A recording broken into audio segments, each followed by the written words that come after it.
Hello friends, welcome again. And this is my new project HRMS system, and I have developed this project in Angular, Spring Boot, and MySQL database using Hibernate and JPA. So for Spring development, I have used Spring Tool Suites, and for Angular development, I have used Visual Studio Code. For database, I'm using the MySQL, and I'm running Angular through CLI and running Spring Boot through uh, STS tool, right? So let me show you. So this is the Angular code. You can see these all are the files, right? And all of the components I have developed here, right? So if you open the components, you can see all of the files here, all of the services I have developed here. So this is the Angular code. And for Spring tool suites, this is Spring tool suites, and you can see all of the packages are available here, right? All of the controllers I have developed here, all of the models is available, right? You can see these are the models, right? All of the models are available. And for database connections, I have you can see this is the database connections here I have made, right? So this is using the Hibernate, right? So these all technology I have used, and for database I'm using the MySQL, right? So let's start for explaining the functionality. So for running this project, you need to import this project in Visual Studio Code, means Angular project in Visual Studio Code, and after that you can import the Maven, means the Spring Boot project in STS tool, Spring Boot tool suites tool. And once you run this project, you will get this that your project is running, and after that you can run the Angular application in the CLI command, so using the ngserve.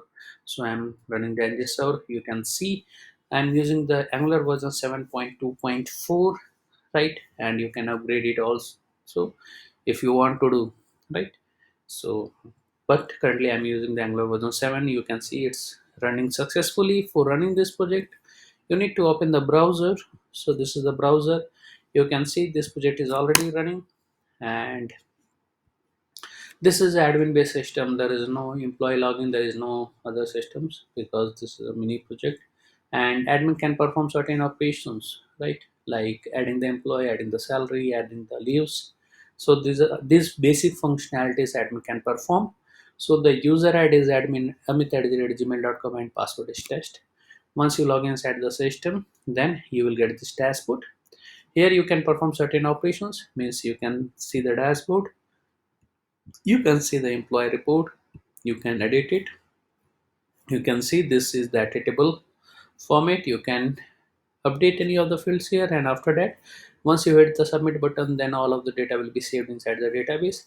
This is add employee, and once you click on the submit, then you will not be able to submit, because this is a blank field validated form, means you can't submit the form as a blank. This is a leaves report. All of the leaves which admin has added for the employees will be displayed here. You can edit the leave, and after that you can update it also. This is the leave report. This is the add leaves. From here you can add the leaves. This is a salary report. From here you can see the salaries for all of the employee. You can edit it, right? These are the drop down, and these drop downs contains all of the employee ID. This monthly drop down contains all of the months. This is add salary. From here you can add the salary and the logout. Once you click on the logout, then all of the session will be destroyed, and you will not be able to access the internal pages. So you can see you has been redirected to the login page.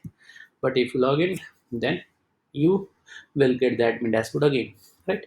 You can log out from here also, right? So logout. So these all functionalities I have developed inside this project, and as I told you earlier, this is a Angular Spring Boot based project. And for Angular development, I have used a Visual Studio Code, and for Spring Boot, I have used STS, Spring Boot tool suites, right? And database I'm using the MySQL. If you need more functionality in this project, if you want any enhancement in in this project, just put it into the comments. We will incorporate those changes. We will make this project more better and better according to requirements. And don't forget to subscribe our channel for getting the latest projects videos on the latest technologies. Thanks for watching the video. Thank you very much.